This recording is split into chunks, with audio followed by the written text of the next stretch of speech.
안녕하세요. 농지일사 투자교실 김영란입니다. 오늘은 그 땅이 농지법에 따른 농지에 해당되는지 농지 정의에 대해서 말씀드리겠습니다. 농지 정의를 알지 못해서 납부하지 않아야 될 농지 보존 부담금을 납부하고 강의장에 오시는 분도 계시고요.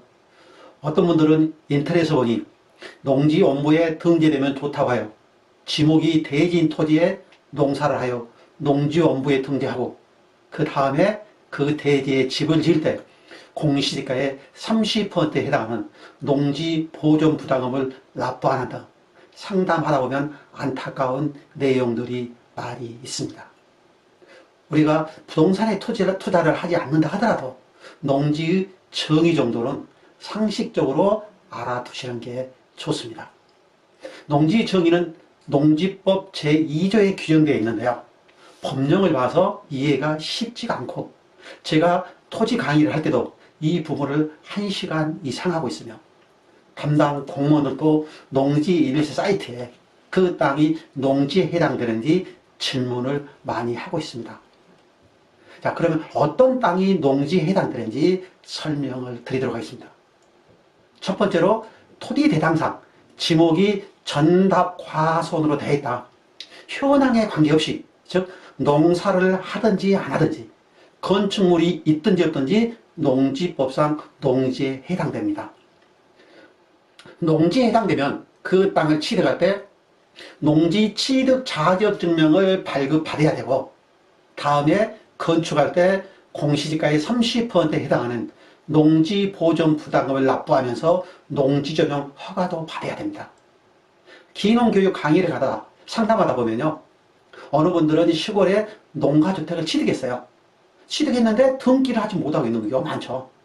왜냐하면 등기부 등본에는 주택으로 등재가 되어 있고 건축물 관리 대상에도 주택으로 등재가 되어 있는데 토지 대상에 지목이 전으로 되어 있다는 거죠. 건축물 관리 대상에 등재되어 있다고 그 땅이 대지가 아니고 토지 대상에 지목이 전다 과손으로 되어 있다. 그러니까 현황에 관계없이 농지라고 그랬죠. 그래서 건축물 관리 대상에 등재된 주택도 토지 대상에 지목이 전으로 되어 있으면 농지에 해당되고 농지에 해당되면 농지 취득 자격증명을 발급받아야 등기를 할 수 있는데 그러니까 주택이 있기 때문에 담당 공무원이 그 땅을 취득을 하더라도 작용할 수 없다고 농지 취득 자격증명은 미발급, 즉 반려하죠. 그 농지를 취득할 때 본인이 작용할 수 없다고 미발급했기 때문에 등기를 할 수가 없습니다. 다만 그 주택이 72년 이전부터 주택이 있었다는 게 객관적인 자료, 세금 영수증이나 아니면 건축물 대장이나 아니면 항공청량자료 그런 자료에 의해서 입증됐을 때는 농지법상 농지가 아니기 때문에 농지 취득 자격증명을 발급받지 않고 등기할 수 있고 지목을 대지나 다른 용도로 바꿀 때 공시지가의 30%에 해당하는 농지 보존 부담금을 납부하지 않아도 되죠. 두 번째로 지목이 전다 과손이 아니다. 즉 대지나 공장용지나 잡종지나 묘지, 유원지 어떤 땅도 관계없어요. 그 땅에다가 3년 이상 농사를 한다. 농지법상 농지에 해당되고 이 땅을 담당 공무원들은 사실상 농지라고 해요. 그럼 사실상 농지에 해당된다. 농지법상 농지이기 때문에 다음에 건축할 때 농지 전용을 받으면서 공시지가의 30%에 해당하는 농지보존부담금을 납부해야 돼요. 예를 들어서 지목이 대지인 토지 1000평을 가지고 있는데 그 땅을 다음에 상가를 짓게 사놨어요. 지금 건축을 하지 않고 두었기 때문에 주민들이 쓰레기도 버리고 관리하는데 힘들다는 거죠. 그래서 거기에 해서 울타리를 치고 친구들이랑 같이 가서 텃밭으로 사용하면서 삼겹살도 구워먹고 왔다 갔다 하면서 즐기고 다음에 거기에 건축을 한다는 거죠.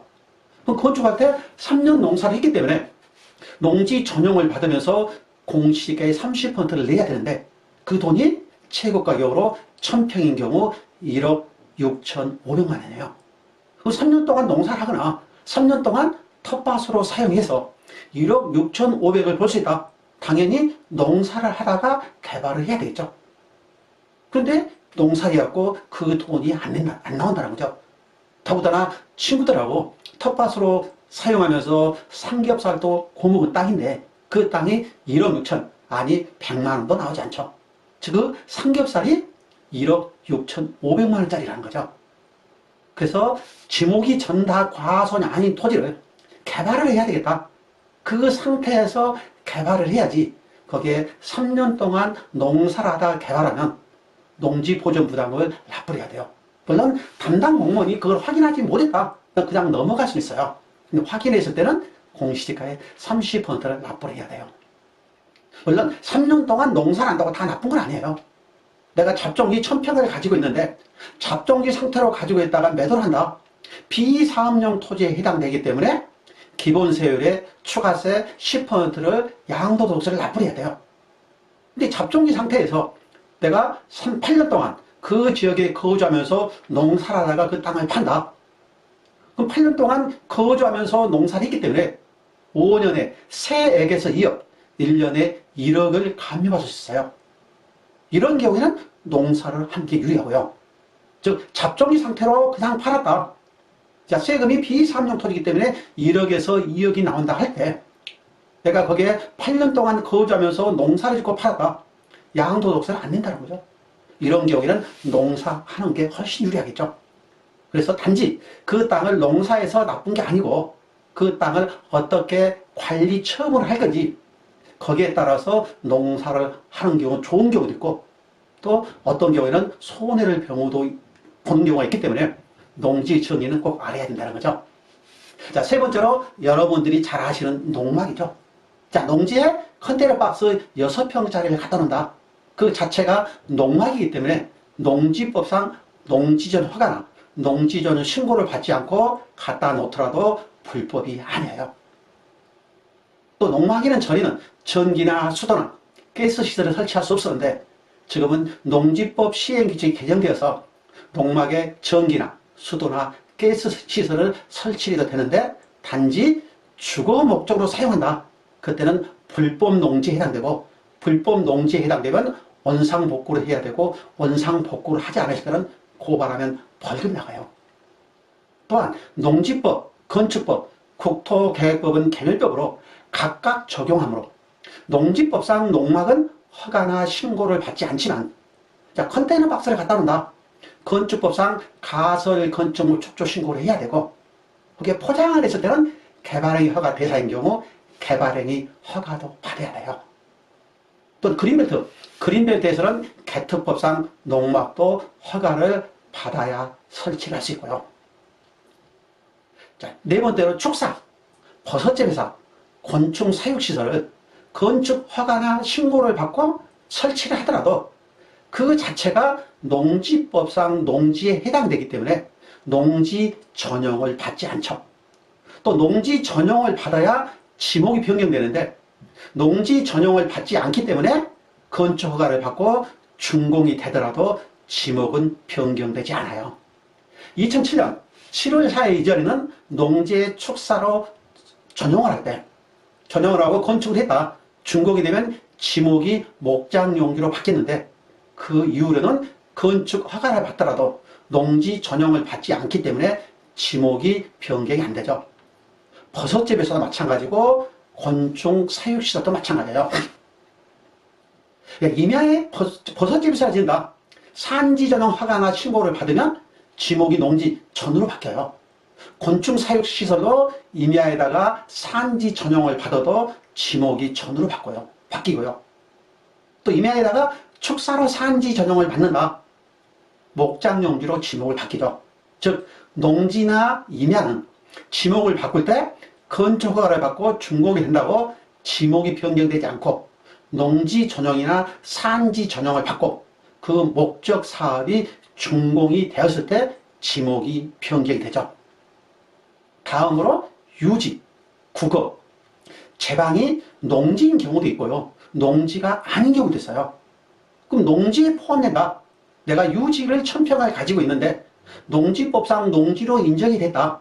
다음에 건축할 때 공시지가의 30% 돈을 내야 되는데 농지로 인정이 되지 않으면 그 돈을 내지 않는다는 거죠. 즉 농지 전용을 받지 않고 건축허가나 개발 행위 허가만 받으면 되죠. 근데 유지나 국어나 제방이 모두 농지가 아니에요. 유지나 국어나 제방이 농지가 되려면 사실상 농지, 즉 3년 이상 농지로 사용했거나 농지 개량시설, 그 물을 이용해서 농사를 했을 때 그런 경우에만 농지로 인정이 되고, 그 위에 유지나 국어나 제방은 농지가 아니에요. 그래서 내가 땅을 가지고 있을 때 그 땅이 농지인지 아닌지 여부는 내가 알아야 되는데 모르기 때문에 다음에 개발할 때 필요 없는 돈을 납부를 하는 경우가 많다는 거죠. 또 경매로 취득하더라도 농지인 경우에는 농지증을 발급받아야 되는데, 농지가 아닌 경우에도 담당 공무원도 판단을 잘못하고 본인도 모르기 때문에 농지증을 발급받아야 되고, 또 개발할 때 농지보존부담을 납부를 해야 되죠. 그 이외에도 뭐 농로도 농지에 해당이 되고, 좋은 저장고나, 즉 간이 좋은 저장고죠. 열평이야.